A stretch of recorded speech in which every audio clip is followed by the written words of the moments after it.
Welcome दोस्तों, एक nursing classes में आप सभी का स्वागत है। अगर आपने अभी तक चैनल को सब्सक्राइब नहीं किया तो चैनल को सब्सक्राइब करो, वीडियो को लाइक करो, अपने दोस्तों के साथ शेयर करो। तो दोस्तों, आज हम पीडियाट्रिक के इंट्रो के बारे में बात करेंगे। Introduction of the paediatric. आप ये मत समझ लेना इजी क्लास है, इंट्रो है, क्या है। बहुत सारी कॉम्पिटिटिव एग्जाम में इसके बारे में बहुत सारे क्वेश्चन आते हैं, तो आप रीडिंग आउट करो। तो स्टार्ट करते हैं आज की class. Intro of paediatric. Paediatric, paedia 3 वर्डों से मिलकर बना हुआ है। पीडिया, ट्रिक एंड इक। तो पीडिया मीन्स चाइल्ड।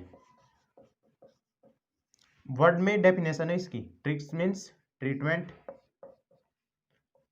स्टडी। तो पीडियाट्रिक का मीन्स क्या हो गया? Branch of the medical science that have study of the child treatment.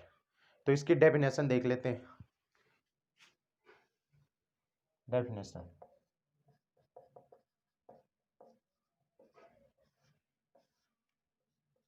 Definition of paediatric. तो इसकी डेफिनेशन हो जाएगी deal with care of the child health and illness. Deal with care of child in health and illness. तो इसकी definition हो गई, note down कर लो। कभी कभी ये क्वेश्चन भी आ जाता है, फादर ऑफ द पीडियाट्रिक।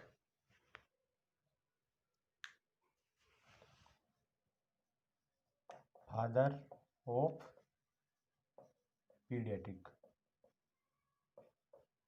कौन है? Abraham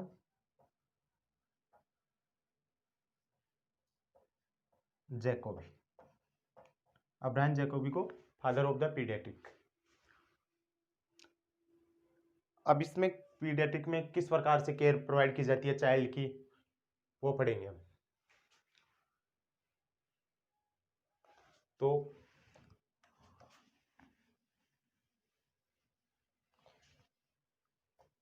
care of the child, care of child important लगाने ना, क्वेश्चन आया हुआ है इसके बारे में। कंसेप्शन टू अडोलसेंट एज तक केयर प्रोवाइड की जाती है पीडियाट्रिक में। अब conception to adolescent, adolescent age के हिसाब से भी दो प्रकार से, दो टाइप है इसके। Conception to, first conception adolescent age के हिसाब से, कंसेप्शन टू अडोलसेंट एज। कुछ देशों में तो 60 ईयर्स माने यही, और कुछ में 80 ईयर्स, उस हिसाब से। तो conception to 60 years care provide की जाती है किन में? In developing countries. Developed countries है ना, वहां पर। अब डेवलप कंट्रीज जैसे यूएसए हुआ, जापान हुआ, वहां पर कंसेप्शन टू अडोलसेंट ही है, लेकिन एज, अडोलसेंट एज को 60 ईयर्स माना गया है। Second conception to 80 years. Conception to adolescent, लेकिन अडोलसेंट एज को 80 ईयर्स किन में? डेवलपिंग कंट्रीज, उनमें 80 ईयर्स तक। ये इंपॉर्टेंट डाल के लिख लेना। Conception to 60 years developed country जैसे यूएसए, जापान, और conception to 80 years developing countries में। नोट डाउन कर लो।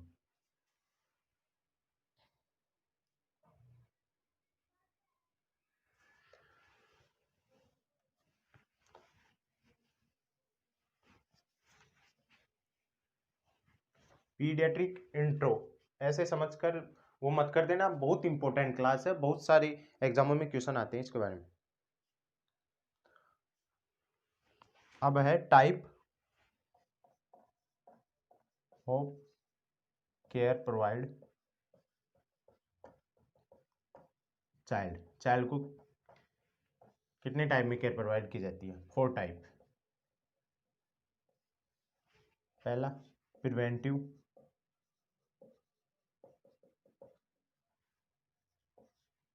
प्रमोटिव,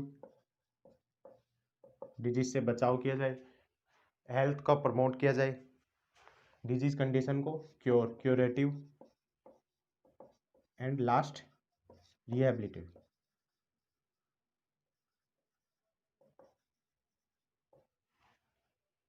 ये हो गए care provide of the child paediatric में, प्रिवेंटिव, प्रमोटिव और curative and rehabilitative.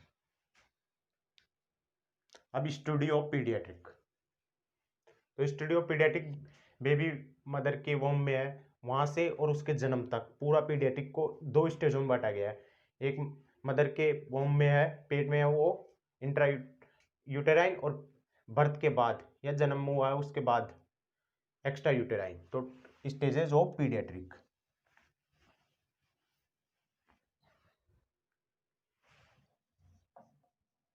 Stage of paediatric 2 type से है, 2 टाइप्स।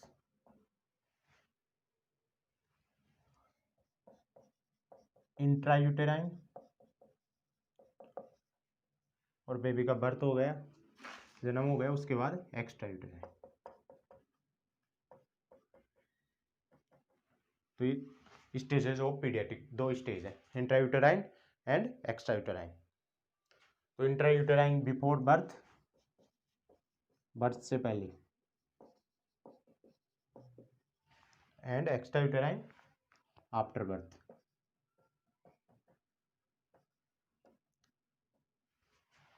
अब पहले इंट्रा यूटेराइन देखेंगे, फिर एक्स्ट्रा यूटेराइन।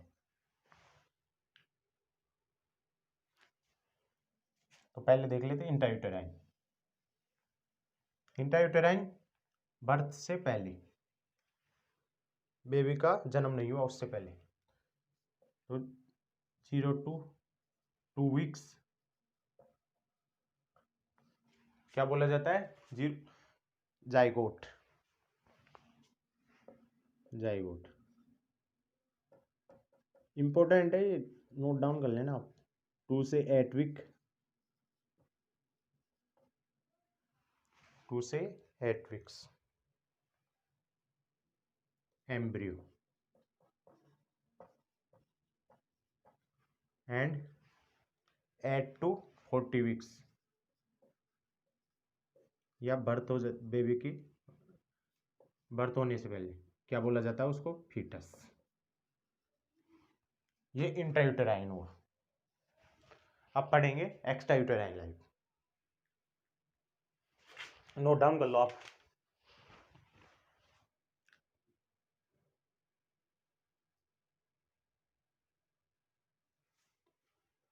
अब सेकंड है एक्स्ट्रा यूटेराइन।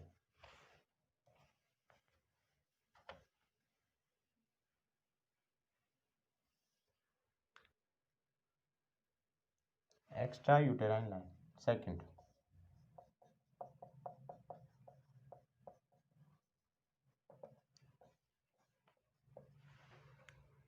तो बेबी का बर्थ हो गया, उससे 1 मंथ, मतलब अप टू 1 मंथ क्या बोला जाता है? नियोनेट। ये भी 2 टाइप से होता है, अर्ली नियोनेट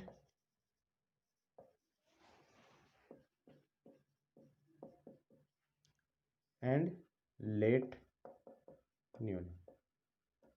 बेबी का बर्थ हो गया और उसको 1 मंथ तक क्या बोला जाए? नियोनेट। वो भी 2 टाइप से होता है, अर्ली नियोनेट और late neonate. Early neonate birth to 7 days, और लेट नियोनेट 7 to 28 days या 1 मंथ नियोनेट बोला जाता है। फिर 1 मंथ to 1 year, ऐसे लगा ले लो आप, 1 मंथ to 1 year क्या बोला जाएगा? इन्फेंट। नोट डाउन कर लो। फिर 1 ईयर टू 3 ईयर, कंटिन्यू चलने देना ऐसे।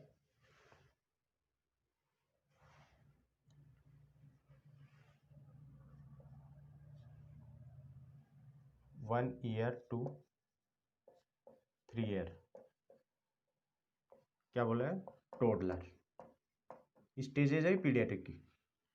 फिर 3 year to 6 year, pre school as,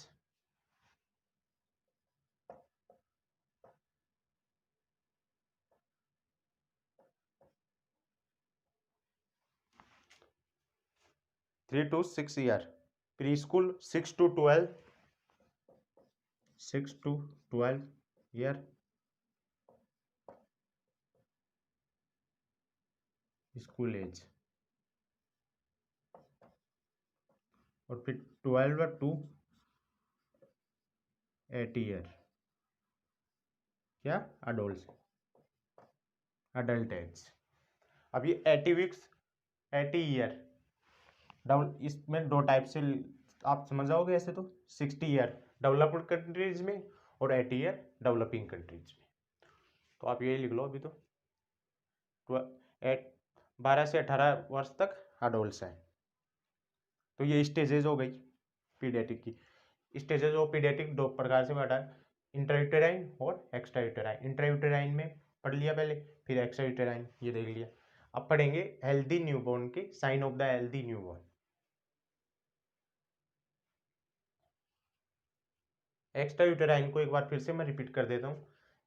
extra uterine में हमने देखा पहले 1 मंथ, बर्थ से 1 मंथ तक क्या बोला, नियोनेट। फिर 1 मंथ से 1 year infant, 1 year to 3 year toddler, 3 year to 6 year pre school age, और 6 to 12 school age, 12 to 18 adolescent age cover. तो इस प्रकार से पीडियाट्रिक की एक्स्ट्रा यूटेराइन स्टेज देख ली। अब sign of the healthy newborn, baby हुआ है, कुछ एबनॉर्मलिटी नहीं है, तो उसके क्या क्या साइन है, मतलब हेल्दी न्यूबॉर्न के क्या क्या साइन।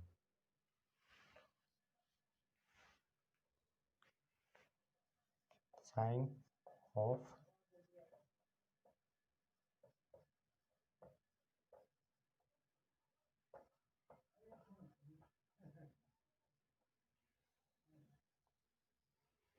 अब हेल्दी न्यूबॉर्न के क्या क्या साइन है। Healthy newborn deliver in turn pregnancy हुई हो, नॉर्मल प्रेगनेंसी टाइम होता है उसमें टर्न प्रेगनेंसी बोलते हैं। तो deliver within 37 to 40 weeks. Sign है नॉर्मल हेल्दी न्यूबॉर्न, बेबी हुआ हेल्दी है या अनहेल्दी, वो ये है हेल्दी न्यूबॉर्न के साइन देख रहे हैं हम। रेस्पिरेशन स्टार्ट हो जाएगा, स्टार्ट विद इन 30 सेकेंड, कुछ एबनॉर्मलिटी नहीं है उसमें। तो deliver without any congenital abnormality, कोई कंजेनाइटल एबनॉर्मलिटी नहीं हुई, delivered without any congenital abnormalities.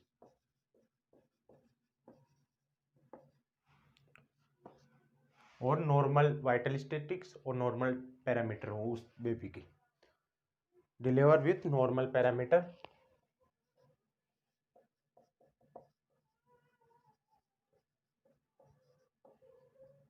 Normal parameter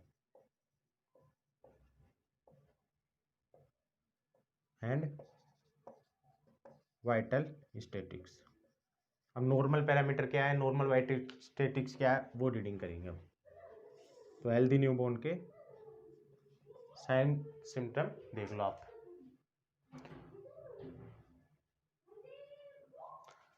अब नॉर्मल पैरामीटर देखेंगे हम, normal parameter of healthy newborn.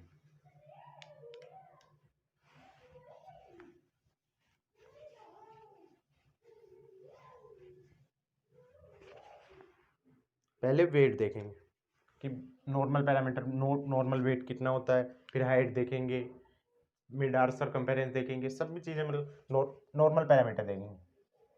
तो वेट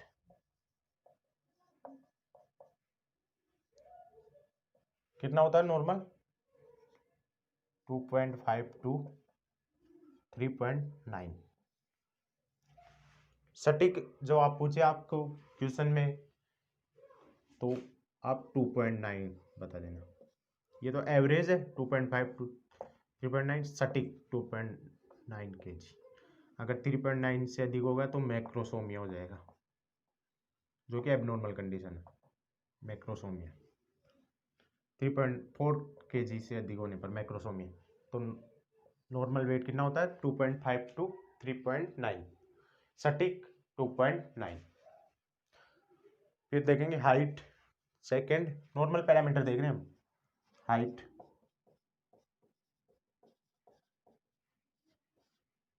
कितनी होती है, 45 सेंटीमीटर टू 55 सेंटीमीटर, और सटीक 50 सेंटीमीटर एवरेज है। अब देखेंगे हम हेड सरकमफेरेंस, नोट डाउन कर लो आप।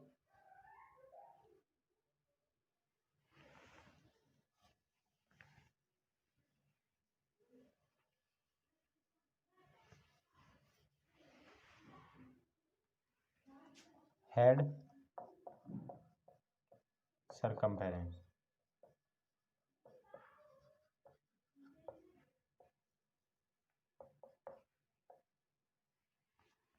हेड सरकमफेरेंस कितना होता है, 33 to 35 सेंटीमीटर। इससे कम भी नहीं होना चाहिए, इससे ज़्यादा भी नहीं होना चाहिए हेड सरकमफेरेंस। अगर इससे कम होगा 33 से लेस देन, तो माइक्रोसिपेली कंडीशन होगी। 35 से मोर देन होगा तो मैक्रोसिपेली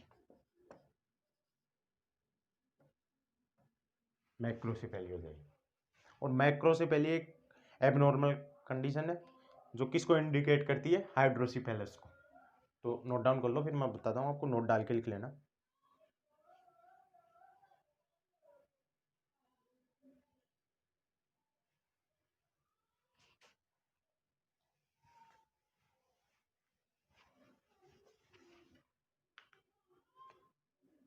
मैक्रोसिफेली कंडीशन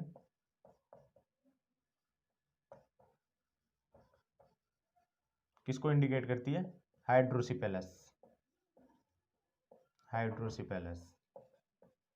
एबनॉर्मल कंडीशन होती है जिसमें क्या हो जाता है, सीएसएफ का प्रोडक्शन अधिक हो जाता है। एक्सेसिव प्रोडक्शन ऑफ सीएसएफ क्या बोला जाता है, hydrocephalus, excessive production of CSF क्या होता है, हाइड्रोसिफेलस। तो ये एक्सेसिव प्रोडक्शन के हिसाब से क्या अबनॉर्मलिटी है, क्यों बढ़ रहा है, दो टाइप से बांटा गया है, कम्युनिकेटिंग हाइड्रोसिफेलस और नॉन कम्युनिकेटिंग।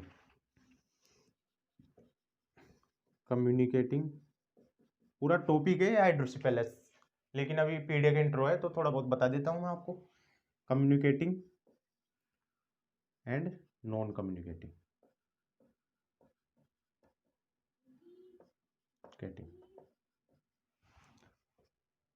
कम्युनिकेटिंग में सीएसएफ का प्रोडक्शन अधिक होता है, पाथवे क्लियर होता है, और कि सीएसएफ का प्रोडक्शन बढ़ रहा है तो क्या नॉर्मलिटी आ रही है, क्या है, उस हिसाब से दो टाइप में बांटा गया है, कम्युनिकेटिंग, नॉन कम्युनिकेटिंग। कम्युनिकेटिंग में सीएसएफ का प्रोडक्शन इंक्रीज होता है, पाथवे क्लियर होता है, कोई अदर एबनॉर्मलिटी नहीं होती, पाथवे क्लियर है, सीएसएफ का प्रोडक्शन बढ़ रहा है। और नॉन कम्युनिकेटिंग में क्या होता है, सीएसएफ प्रोडक्शन नॉर्मल होता है और पाथवे नॉट क्लियर। क्या हो जाता है इसमें, सेरेब्रल एक्वेडक्ट ब्लॉकेज हो जाती है, उसके कारण नॉन कम्युनिकेटिंग होता है। जो कि बंजिंग कॉन्टिनेंटल को इंडिकेट करता है। तो आप नोट डाल के लिख लो, पूरा टॉपिक है वो आपको बाद में बता दूंगा, पूरी क्लास है वो। तो हमने नॉर्मल पैरामीटर में पहले वेट देखा। वेट, नॉर्मल वेट होता है 2.5 टू 3.9। 3.9 या 400 kg, 4 kg से अधिक होने पर तो मैक्रोसोमी हो जाता है। तो नॉर्मल वेट देख लिया। फिर हाइट देखी 45 टू 55, सटीक होती है 50 सेंटीमीटर। फिर हमने देखा head circumference.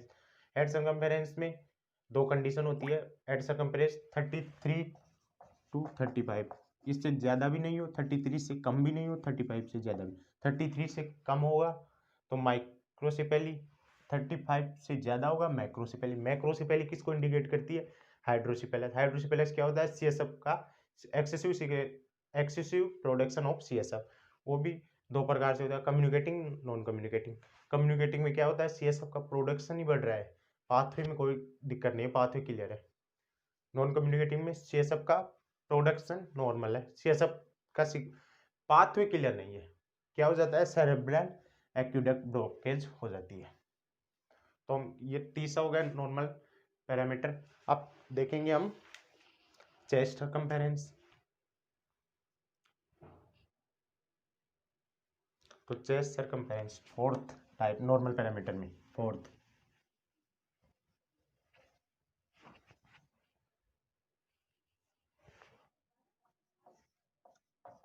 Chest circumference, chest circumference कितना? 30 थ्रू 33 सेंटीमीटर। ये चेस्ट सरकमफेरेंस होता है। अब चेस्ट सरकमफेरेंस भी कुछ अब नॉर्मल कंडीशन हो जाती है, उसमें ये बढ़ जाती है। तो कौन सी, किसकी डेफिशिएंसी होती है? नोट डाल के लिख लो, deficiency of vitamin D. Vitamin D की डेफिशिएंसी के कारण क्या होता है? रिकेट्स। तो इसमें क्या होता है? चेस्ट सरकमफेरेंस इंक्रीज, क्योंकि रिकेट्स होगा। रिकेट्स में क्या होगा? स्टर्नम का प्रोट्रूजन, स्टर्नम प्रोट्रूजन, प्रोट्रूजन यानी फुलाव, स्टर्नम का पसलियाँ फूल जाती है, स्टर्नम प्रोट्रूजन, जिसके कारण चेस्ट क्या हो जाता है? Anterior and posterior. Chest anterior plus posterior diameter क्या होता है? इंक्रीज हो जाता है। तो चेस्ट सरकमफेरेंस एबनॉर्मल कंडीशन कौन सी होती है? रिकेट्स, किसके कारण? Deficiency of vitamin D. तो चेस्ट सरकमफेरेंस कंप्लीट हो। एक नोट डाल के लिख लो कि हेड और चेस्ट सरकमफेरेंस कब इक्वल होता है अमाउंट। नोट डालो आप।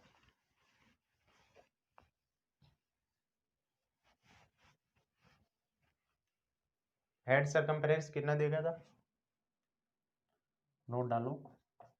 हेड सरकमफेरेंस कितना होता है? 33 टू 35 और चेस्ट 30 टू 33। तो ये दोनों सेम कौन सी ईयर में होते हैं? कभी कभी एग्जाम में पूछ लेता है।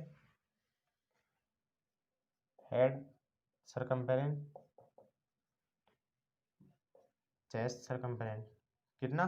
45। कब? इन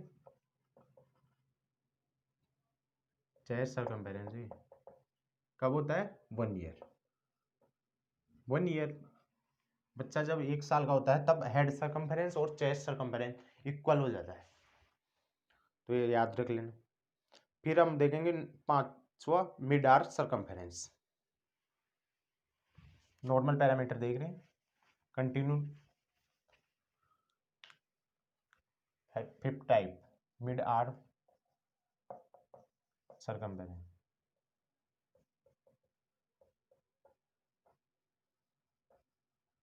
मिड आर्च सरकमफेरेंस क्यों चेक किया जाता है? Nutrition status of baby, to check nutrition status of the newborn. किसके द्वारा? Mid arm circumference. क्वेश्चन आ जाए तो कंफ्यूज मत होना कि बेबी का न्यूट्रिशन स्टेटस किसके द्वारा चेक किया जाता है? तो MHC, मिड आर्म सरकमफेरेंस। तो इसमें दो टेस्ट किए जाते हैं, नॉर्मल कितना होता है 11 to 12 सेंटीमीटर।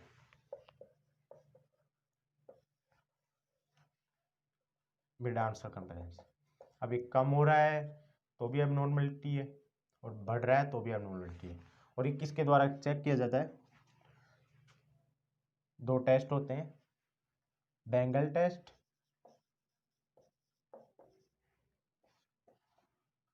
बेंगल टेस्ट। इसमें एक बेंगल मतलब लेडीज पहनती है ना बेंगल, उस टाइप का होता है, उस कोई पैरामीटर होता है, उसके आधार पर चेक किया जाता है मिड आर्म सर्कम्फ्रेंस। और एक Shakir tape test, Shakir tape test.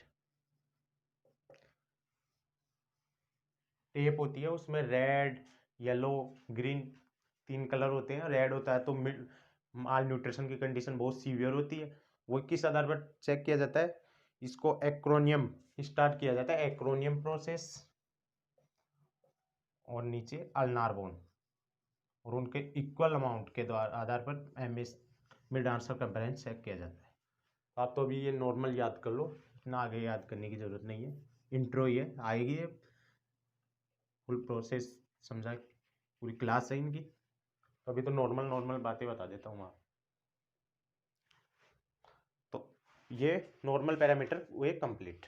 पहले हमने वेट देख लिया वो बेबी का, फिर हाइट देख ली, फिर हेड सर्कम्फ्रेंस देख लिया, फिर हमने चेस्ट सर्कम्फ्रेंस देख लिया, और फिर मिड आर्म सर्कम्फ्रेंस। तो ये नॉर्मल पैरामीटर देख ली। अब वाइटल स्टैटिक्स।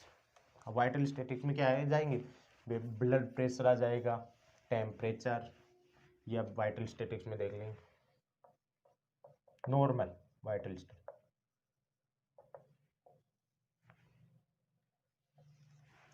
तो पहले हम देखेंगे heart rate.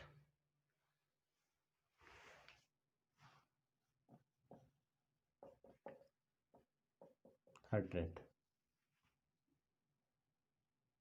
Normal, normal heart rate, baby रो रहा है तब कितनी है, और स्लीपिंग की कंडीशन नॉर्मल होती है 1 बीट पर मिनट। बेबी बेबी क्राई कर रहा है तो 180 बीट पर मिनट, और स्लीपिंग की कंडीशन में है तो 80 बीट पर मिनट। ये नॉन हार्ट रेट हो गई।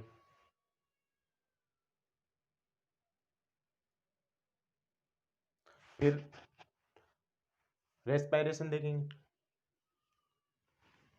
हार्ट रेट बेबी की कहाँ पर, ये बता देता हूँ, नोट डाल के लिख लो आप।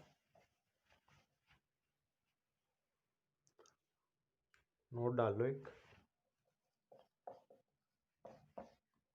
हार्ट रेट बेबी की कहाँ से चेक की जाती है?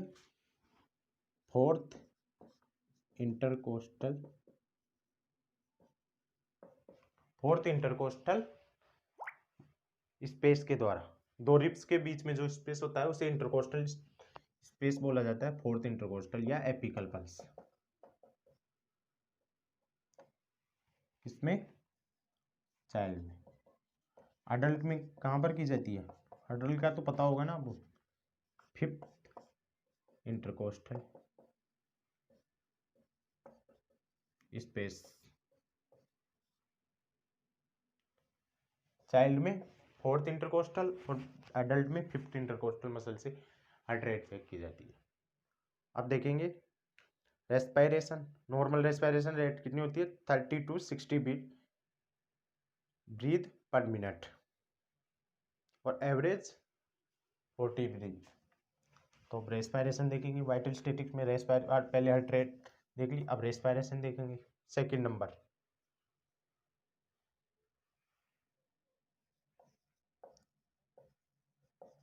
रेस्पिरेशन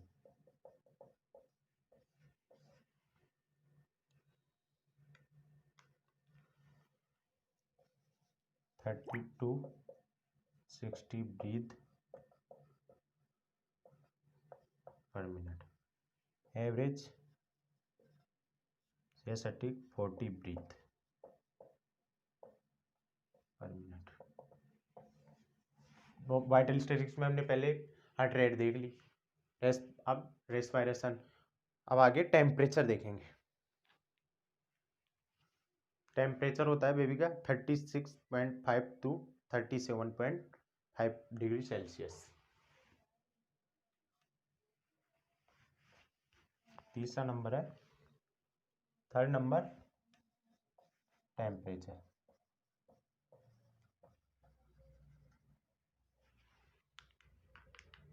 कितना 36.5 टू 37.5 डिग्री सेल्सियस। एक नोट डाल के लिख लो। बेबी होता है उसमें एक टेम्परेचर से रिलेटेड अब नॉर्मल कंडीशन होती है, उसे बोल रहे हैं हाइपोथर्मिया। हाइपोथर्मिया इसमें हीट लॉस होता है बेबी का। हीट लॉस किस कारण से होता है वो आगे की बात है। इसको silent killer disease, silent killer disease भी बोला जाता है hypothermia.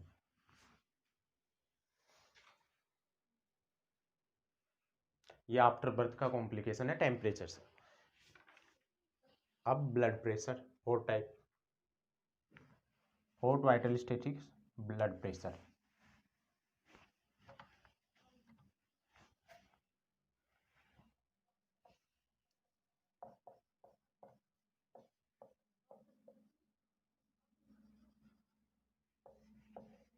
Blood pressure, blood pressure कितना होता है 60 to 40 mm of H.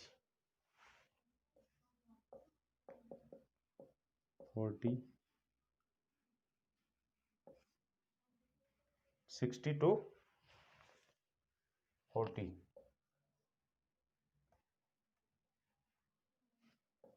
mm of H. ये सिस्टोलिक हो गया, ये डायस्टोलिक, डायस्टोलिक, ये सिस्टोलिक। नोट डाउन कर लो। तो हम पहले नॉर्मल पैरामीटर देख लिए, अब vital statics. Vital statics complete हुई। नॉर्मल पैरामीटर में बेबी का वेट देख लिया, हाइट देख लिया, मिड आर्म सरकम्फेरेंस, चेस्ट सरकम्फेरेंस देख लिया। फिर हमने वाइटल स्टैटिक्स में बेबी के टेम्परेचर, ब्लड प्रेशर देख लिया, टेम्परेचर देख लिया। और फिर अब हम नॉर्मल टर्मिनोलॉजी, टेम्परेचर ये देख ली। अब नॉर्मल टर्मिनोलॉजी देखेंगे कि जो पीडियाट्रिक में मोस्टली यूज होती रहती है।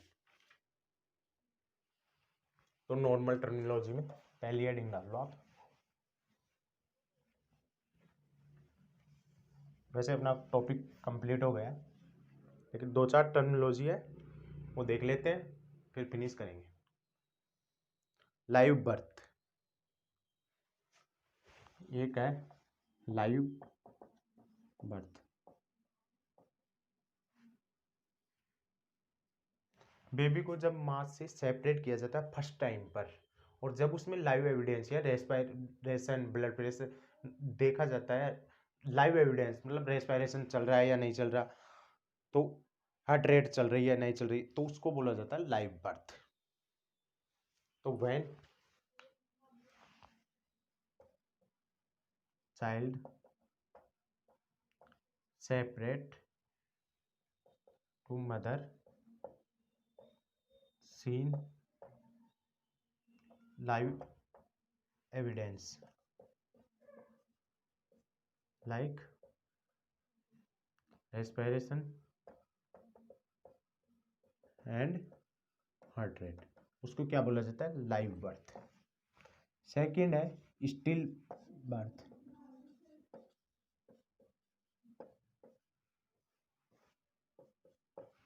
सेकंड है स्टिल बर्थ। स्टिल बर्थ क्या होता है, बेबी कितने का हुआ 42 weeks, after 42 weeks and weight, baby का वेट हो जाता है अबोव 500 ग्राम, और फिर बेबी की डेथ हो जाती है, तो उसको बोला जाता है स्टिल बर्थ। अब कुछ बंदे बोलेंगे अबॉर्शन बोलते हैं उसको, भाइयों 22 weeks, after 22 weeks, before 22 weeks abortion, after 22 weeks still birth बोला जाता है टर्मिनोलॉजी। तो कंफ्यूज मत हो जाना आप। अगली टर्मिनोलॉजी है अपनी टर्म प्रेगनेंसी। ये हो गई live birth, still birth. Still birth after 22 weeks, baby का वेट अबो 500 ग्राम, फिर बेबी की डेथ हो जाती है, उसको स्टिल बर्थ बोला जाता है। और फर्स्ट टाइम जब बेबी में सीन होते हैं live evidence, respiration at rate, तो उसको बोला जाता है लाइव बर्थ। थर्ड है term pregnancy.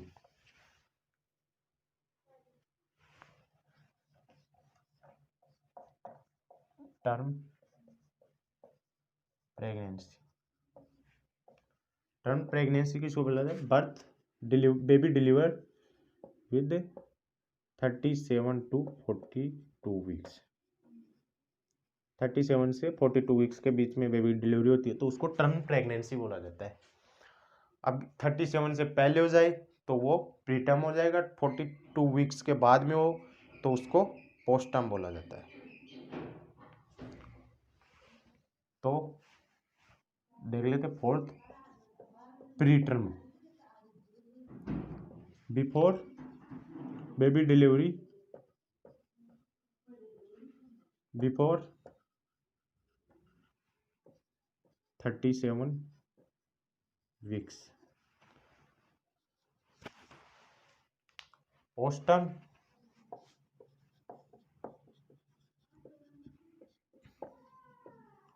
Baby delivery after 42 weeks, तो उसको पोस्टर्म बोला जाता है। अब वेट बेबी का अगर मैंने आपको नॉर्मल वेट दिखाया, नॉर्मल पैरामीटर में दिखाया था, बेबी का नॉर्मल वेट होता है 2.5 to 3.9, तो 2.5 से कम हो जाए तो उसको बोला जाता है लो बर्थ वेट बेबी। तो अगली टर्मिनोलॉजी है LBW,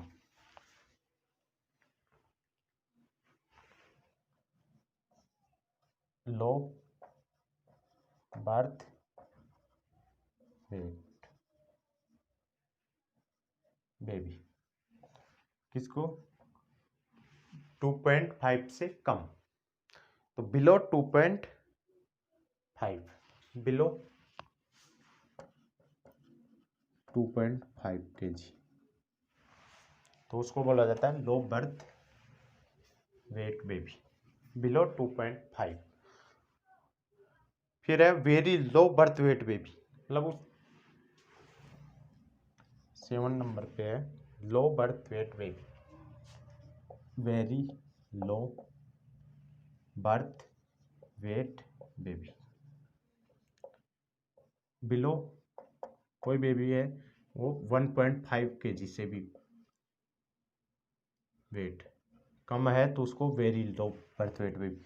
एक लास्ट है extremely low birth weight baby, below 1 kg, उसको क्या है extremely low birth weight baby. तो आज की क्लास हो गई एंड। तो दोस्तों अगर आपने अभी तक चैनल को सब्सक्राइब नहीं किया, चैनल को सब्सक्राइब करो, वीडियो को लाइक करो, अपने दोस्तों के साथ शेयर करो। और दोस्तों रोज़ अब क्लासें लगेगी तो आप कंटिन्यू चैनल के साथ बने रहें, और एमएसएन की क्लासें भी जल्दी से जल्दी स्टार्ट की जाएगी। Thank you.